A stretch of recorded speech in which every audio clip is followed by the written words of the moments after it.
그동안에 좀 이래 당을 많이 좀 바꾸시기도 하셨잖아요. 예. 뭐 격변이 많았으니까 정치인이 또 진로를 바꿀 수도 있다고 생각하는데 제 그냥 짐작컨대 추측컨대 안철수 의원은 더 이상 바꾸지 않고 지금 큰 국민의힘이라는 큰 항공모함 속에 계속 있을 것 같다는 그런 생각이 드는데. 예, 그건 맞습니다. 네, 네, 그렇습니다. 왜 그러냐면 사실 처음에 제가 정치할 생각이 전혀 없었습니다. 그래서 어떤 사람들은 뭐 박원순 시장한테 양보한 것부터 이렇게 생각하시는데 그때는 양보가 아니었습니다. 왜 그러냐면 저는 정치할 생각이 전혀 없었거든요. 네. 그래서 그 이후로 1년 동안 서울대 융합과학대학원 대학 원장을 했죠. 대학 원장을 하는 사람이 무슨 정치인입니까? 실제로 저 정치 시작한 거는 2012년부터 시작이라고 이렇게 보고 있습니다. 근데 그 하는 과정에서 왜 사람들이 정치 경험이 없는 저 같은 사람이 정치를 하는 것이 좋겠다고 생각할까 하고 고민하던 끝에 결국은 우리나라에서 정치에서 가장 큰 문제가 기득권 양당이 서로 싸우면서 민생에 대해서 고민하거나 노력하거나 그러지 않고 가만히 있으면 상대편 실수로 정권을 얻는 겁니다. 그리고 또 다른 상대방도 그냥 있으면 또 실수를 집권 세력이 하기 때문에 자연스럽게 또 넘어옵니다. 그런 건 참 불행하고 어처구니 없는 과정들이거든요. 그래서 그걸 막는 게 국민들이 원하는 것 아닌가 싶어서 제가 제3당으로 출발을 했습니다. 그러니까 바깥에 있어야지 이 그 양당의 매기 역할을 해서 대한민국 정치를 바꿀 수 있겠다고 해서 거의 대부분 제 정치 역정상 거의 10년간 어떤 원로 그 언론인 분이 그러시더라고요. 제가 대한민국 역사상 제일 오래 그 3당을 했다고. 아, 그래요? 예.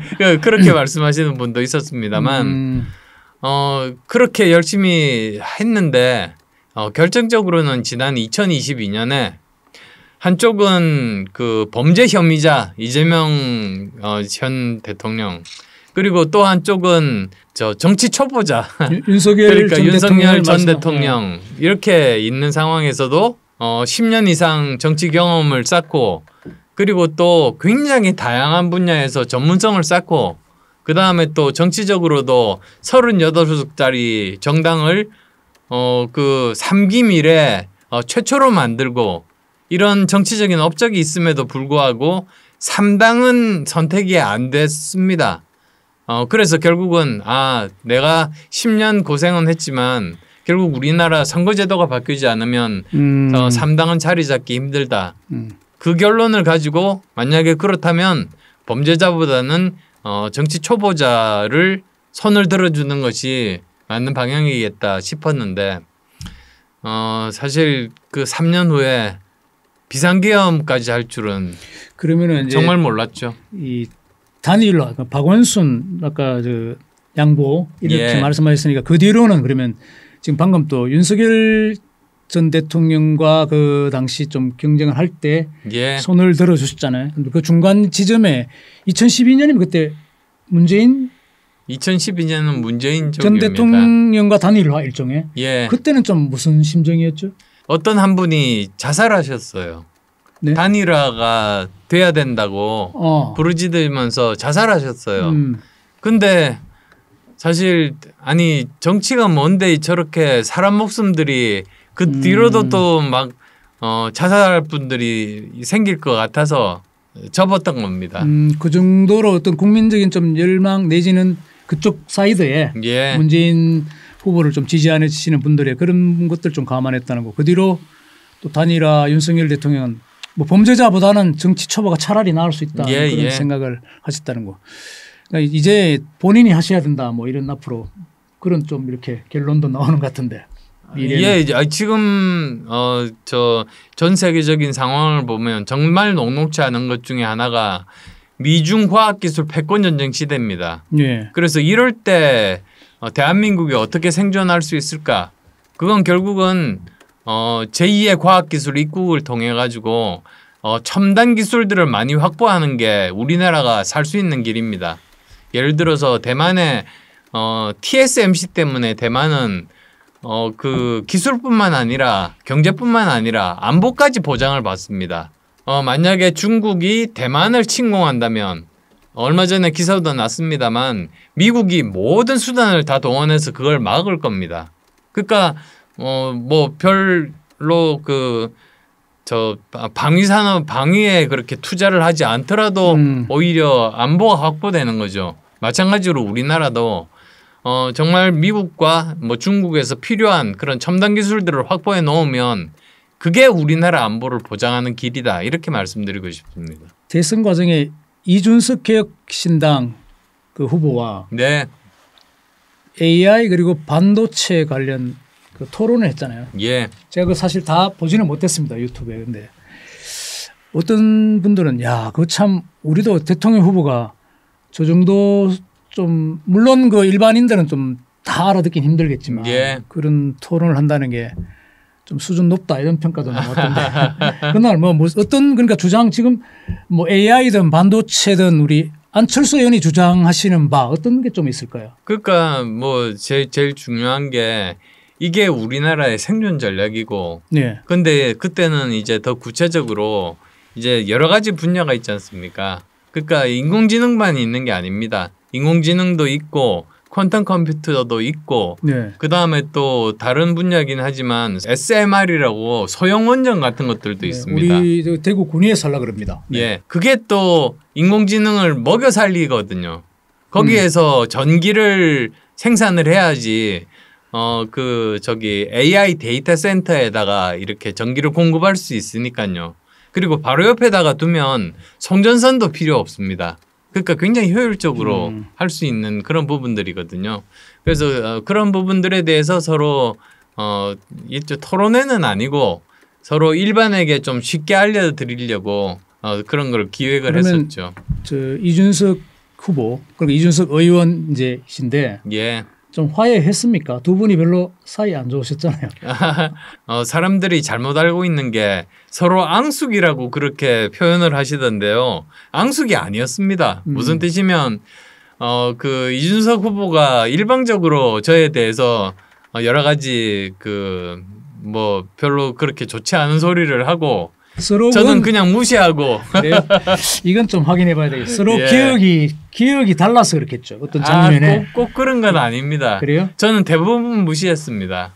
근데 뭐 한두 번 정도 너무 심하면 제가 그걸 이제 바로 잡느라고 이야기한 적은 있습니다만 뭐 근데 그런 거는 과거는 둘째 치고 이번 대선 과정에서 후보 단일화가 굉장히 중요하기 때문에 찾아가셨죠. 단일화 하라고. 개인적인 네. 그런 그렇게 좋지 않은 감정은 다 접어두고 이제 열심히 설득하러 간 거죠. 그게 제가 생각하는 그 조직원으로서의 영어 표현으로 work ethics. 조직원이 당연히 해야 되는 일하는 태도다 이렇게 생각해서 직장 윤리 직장 윤리 좀 됩니까? 예, 그렇습니다. 그리고 사실 대선 투표가 끝난 다음에 출구 조사가 나왔습니다. 예. 그럴 때 10분 만에 다 빠져나가고 제일 앞줄에 저 혼자 앉아 있었거든요. 근데 저는 그때 딱 생각해 보니까 저까지 빠지면 그 다음날 그 신문 일면에 텅 빈 국힘 장면이 나오겠더라고요. 저라도 앉아 있으면 그렇게 당이 상처받지 않겠다 싶어서 4시간 동안 앉아 계시면서 그런 것까지도 좀 걱정이 됐었어요. 예. 예. 그래서 제가 4시간 반 동안 화장실도 안 가고 4시간 반 앉아 있었던 이유입니다. 정말 제가 보기엔 그거 잘하셨어요. 좀 외람된데 약간 미련한 구석도 있으신데. 예. 다른 사람들 다 나가는데. 근데 말씀하신 중에 하나 더 궁금한 거는 이준석 후보를 찾아가서 단일화를 촉구하셨을 때 느끼시기에는 뭐 형님 같으시잖아요. 나이도 많으시고 한데 이준석보다는. 형님이 아니고 아버지 뻘이죠. 그렇죠. 근데 이준석 후보의 좀 내심이랄까 이런 걸 좀 간파한 게 있었어요. 그 당시에. 힘들 것 같다는 결론을 내렸습니다. 근데 어쨌든 뭐 이준석 의원하고 안 의원님은 뭐 앙숙은 아니라고 저 보냈지만 저는 두 분이 굉장히 그 과학을 좀 전공하셨고 그죠? 예, 이과 출신이죠. 좀 통하실 것 같은데 두 분이 앞으로는 뭐 합당하고 이럴 생각은 없으신가? 국민의힘 뭐 내가 안철수가 국민의힘 대표가 된다 이러면 이준석 뭐 거의 뭐 개혁신당 대표나 다름없지 않습니까? 뭐 이렇게 뭐 합당해보고 싶은 그런 생각, 뭐 정치적인 상상력 이런 걸 동원하면 그런 거 충분히 가능합니다. 그래요? 네. 그럼 아까 제가 질문하다가 다시 좀 멈췄는데 AI 관련해서 전문가시니까 이재명 대통령이 후보 시절에 이제 100조 원 투자. 그리고 뭐 AI 관련해서 굉장히 많이 우리나라의 미래다 하고 이렇게 여러 가지를 펼쳤고 또 하정우입니까? 네이버 맞습니다. 뭐 그게 뭐 이렇게 좀 고위 그 민간인을 이제 고위직 AI 수석으로 앉혔었는데 이거 뭐 합쳐서 이재명 후보의 100조 원, 뭐 100조 투자 AI 이거 좀 비판적으로도 말씀하셨는데 그건 뭐 오해가 없도록 하면 왜 그 좀 비판적인 부분이 왜 그렇죠? 그건 사실은 이렇게 그 보도 자료를 읽어 보니까 일단은 모든 거는 근거가 있어야 되거든요. 왜 100조라는 결론에 도달했나? 그게 없습니다. 두루뭉실하게 우리가 한 100조 이상 내가 막 과감하게 투자하겠다 이 정도로 이해할 수 있는 거 아니겠습니까? 근데 100조라는 게 올해 저 예산이 677조인데 100조라는 거는 우리나라 전체 1년 예산의 6분의 1에 해당하는 거거든요. 그러니까 엄청납니다. 뭐 순차적으로 하겠다는 뜻이겠죠. 뭐 그럴 수 있죠. 근데 그러면 그런 근거 그다음에 또 자원 조달을 그러면 그 국가가 하겠다는 건지 민간을 참여시키겠다는 건지 그다음에 또 용처 이런 것들이 나와 있지가 않습니다. 그래서 그런 부분들이 굉장히 걱정이 되고 또 무엇보다도 시류에 편승하다 보면 어떤 일이 발생하냐면 지금 사실은 그 일반인들은 AI가 직접 그 휴대폰 같은 데서 쓸 수 있어서 굉장히 친숙하지만 사실 AI만큼 중요한 게 퀀텀 컴퓨팅이 있고요. 그 다음에 또 SMR이라고 소형 원전이 있습니다. 이것만 하더라도 그러면 AI에 100조면 나머지들도 사실 수십조 원이 필요하거든요. 그러니까 그 하나만 보는 것이 아니고 전체를 놓고 보면 우리가 투자해야 될 때가 굉장히 많은데 AI를 100조로 놓고 보면 나머지 전체 합하면 거의 불가능한 숫자가 나옵니다. 여러 가지 기술들이 있는데 AI만 청와대에서 수석으로 했단 말이죠. 그래서 그런 것들이 걱정이 돼서 저는 정부가 성공을 해야 국민들의 삶이 좋아지기 때문에 처음부터 잘못 판단한 부분들에 대해서는 적극적으로 그 이견을 개진을 하고 그걸 바로잡는 게 야당의 역할이라고 봐서 그런 말씀을 드린 겁니다. 잘못하면 안 의원님이 계속 이런 비판적인 해석을 수정하면 이재명 정권이 성공할 것 같은데. 저는 이재명 정권이 성공하는 거하고 다음 총선이나 대선에서 승리하는 거하고는 별개라고 봅니다. 잘못된 정책을 발표를 했는데 그걸 저희들이 민심을 등에 업고 수정을 계속한다면 오히려 저희들한테 또 유리하게 될 수 있는 거죠. 보수 정부가 됐든 진보 정부가 됐든 정부는 성공해야 됩니다. 정부가 성공을 해야 국민들의 삶이 나아지는 거죠. 그러면 비록 그 현 정권이 성공하는 토대 하에서도 야당이 새로 집권할 수도 있다. 이런 저는 그렇습니다. 서로 윈윈 상승할 수 있는. 근데 불행하게도 지금까지 한 번도 그런 그러니까 우리는 경험은 없습니다. 상대를 죽여야 내가 이긴다고 생각하니까. 뭐 제가 또 좀 관심 아닌 관심인데 저는 문이 아닌데 이쪽에. 윤석열 대통령이 뭐 R&D를 삭감 내지는 좀 굉장히 삭감하는 건 좋은데 10% 삭감했죠. 그 이전에 어떤 그 R&D에 대해서 제가 용어는 잘 기억 못 하겠는데 어느 단어 문장을 좀 굉장히 부정적으로 이야기했던. 그렇습니다. 그 여러 가지 개혁하려고 시도를 했지만 다 실패한 이유가 정치에서는 우군을 먼저 확보해야 되거든요. 그 말 조금 전에 제가 말씀드렸듯이 예를 들어서 이러는 겁니다. 만약에 의료 개혁을 하려고 한다면 이런 방식으로 해야죠. 첫 번째는 우리나라 의료가 다 좋지만 세 가지 문제점이 있다. 그러니까 지방 의료가 지금 굉장히 부실하고 필수 의료 의사가 부족하고 그다음에 의사 과학자 그러니까 환자를 진료하지는 않더라도 백신이나 치료 방법을 개발하는 그런 사람이 필요하다. 이러는 겁니다. 그래서 그다음에는 이제 정부에서 할 일을 이야기하는 거죠. 여러 가지 법적인 그리고 재무적인 것들을 먼저 이야기를 합니다. 그러면 그 반대는 의사도 반대 못 합니다. 그러면 우군이 굉장히 많이 확보되거든요. 그러면 그 다음 수순으로 제일 마지막으로 그런데 지금 저 병원이 지어도 거기 의사가 하나도 없으니까 의사가 필요하고 그 다음에 또 의사 과학자를 키우려고 하면 거기도 사람이 필요하니까 계산을 해보니까 몇 명 정도 증원이 네. 필요하다. 이렇게 마지막에 숫자를 꺼내야 되는 겁니다. 정치는 항상 그렇거든요. 정치에서 제일 잘못하는 게 숫자를 제일 처음에 이야기하는 겁니다. 그걸 못해서 망한 대표적인 정부가 윤석열 정부인 거죠. 교육개혁하겠다고 하고 5세 입학이 먼저 나왔습니다. 예. 그러니까 뭐 결국은 교육부 장관까지 그냥 그만두게 됐죠.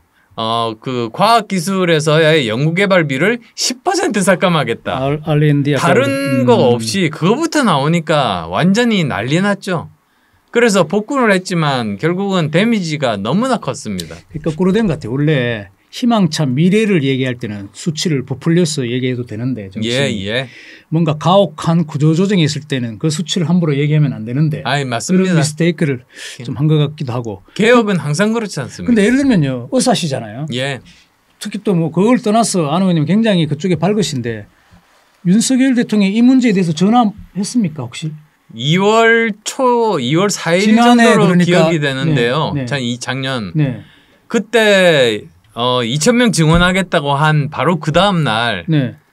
이랬습니다. 저 언론 인터뷰를 통해서. 그러면 10년 후에 매년 2,000개의 피부과 병원이 서울에 생긴다. 그 사람들 다 그 일을 할 거다. 그래서 원래 생각했던 뭐 지역 의료라든지 필수 의료 쪽에 전혀 도움이 안 된다. 그래서 그 이후로 1년 동안 100번 이상 인터뷰라든지 메시지를 냈습니다. 안 의원님 어떻게 생각하십니까?라든가 뭐 거의 무시당했죠. 아니 왜냐하면 그전 대선에서 양보를 해줬는데 어쨌든 뭐 보태줬잖아요 표를. 저 의사 비대위 위원장부터 그 청와대 정책수석까지 네.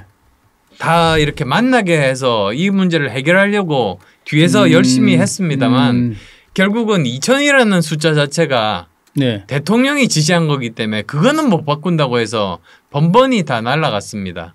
그건 뭐 돌에 새긴 숫자였는 모양이죠. 예, 2,000. 뭐 어떻게 해서 2,000이 나왔는지는 모르겠습니다만 네. 그래서 결국은 실패한 게 정말로 아쉽습니다. 저는 개인적으로 2,000명 던졌으면 나는 한두 달 내에 500명 정도, 1,000명 정도로 뭐 양보하기 위한 카드인 줄 알았죠. 예, 근데 결국은 2,000에서 뭐 1도 물러서지 않다 보니까 결국 그것도 총선 패배. 그 다음에 결국은 그것 때문에 계엄까지 이르고 탄핵으로 가는 그 길이 돼버린 거죠. 요거 오랜만에 대구에 오셨는데 지금 대구시장 홍준표 시장이 대선 출마하느라 그만둬버렸고 또 이철우 지사님은 지금 병 휴가가 있으신데 예. 약간 지금 정권 교체기에 대구 경북으로서는 조금은 밸런스가 안 맞는 상황이긴 한데 앞으로 좀 균형 발전 이런 측면에서 대구 경북이 나가야 될 방향이랄까 이런 게 좀 어떻게 좀 조언을 주고 싶습니까 혹시?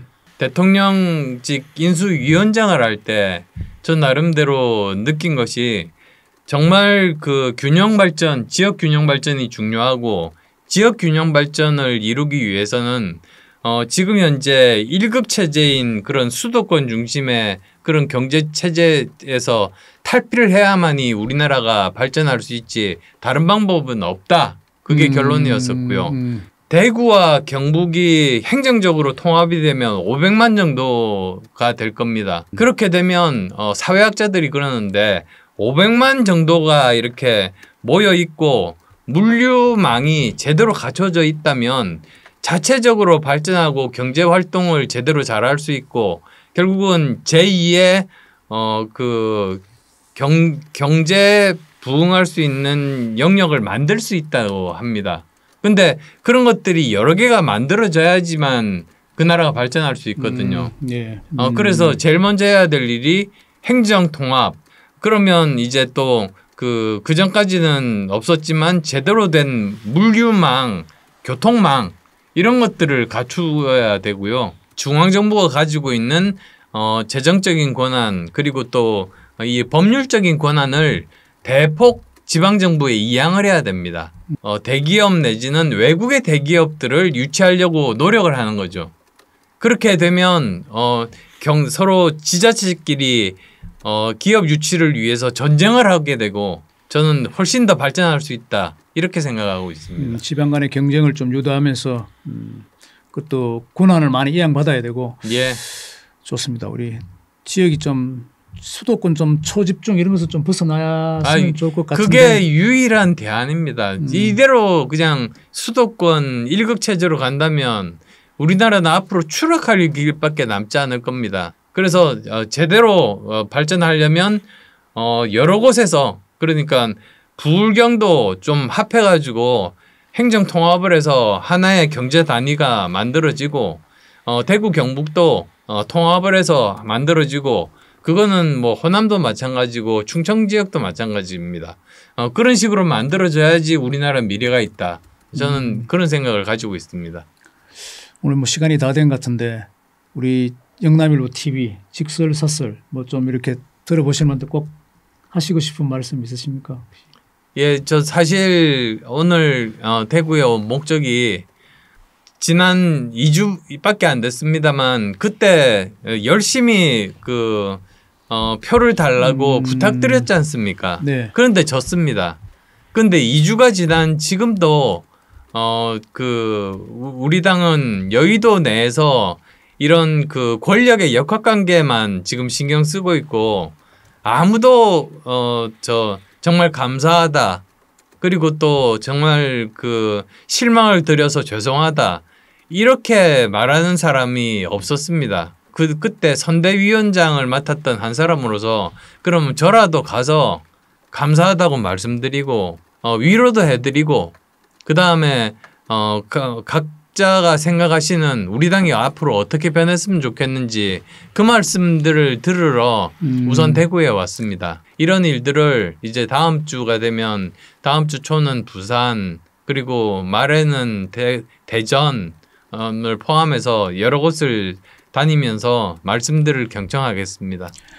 제가 예전에 안철수 의원님 보니까 가장 행복한 시간이 책을 읽으면서 가족들하고 거실에서 뒹굴고 있다. 뭐 이런 맞습니까? 네, 그렇습니다. 요즘 또 책을 많이 읽으세요? 예, 책 많이 봅니다. 혹시 뭐 책 한 권 추천해 주고 가시죠? 오늘. 책이 좋은 게 너무 많습니다. 근데 저는 주로 이제 좋아하는 작가가 하나 생기면 네. 그 사람 책은 집중해서. 그냥 뭐 리뷰도 안 보고 그냥 삽니다. 그래서 제가 항상 보는 책이 뉴욕타임즈 컬럼니스트인 토머스 프리드먼. 예. 그 다음에 또 뉴요커 컬럼니스트인 말콤 글래드웰. 영어로 읽으세요? 아니면? 예, 저는 영어로 보는 편이긴 합니다만. 와튼 스쿨 나왔었으니까. 예, 저 뭐 그렇게 불편하지는 않아서요. 빨리 번역이 안 되면 그냥 사서 읽는 편이거든요. 네. 예를 들면 말콤 글래드웰 같으면 여러 책들이 있습니다. 티핑 포인트부터 쭉 있는데 한번 아웃라이어를 보시면 지금까지 가지고 있던 편견들이 완전히 없어지는 그런 계기를 얻으실 수가 있고요. 네. 그 다음에 또 토마스 프리드만 같으면 Thank you for being late. 그러니까 늦어줘서 고마워.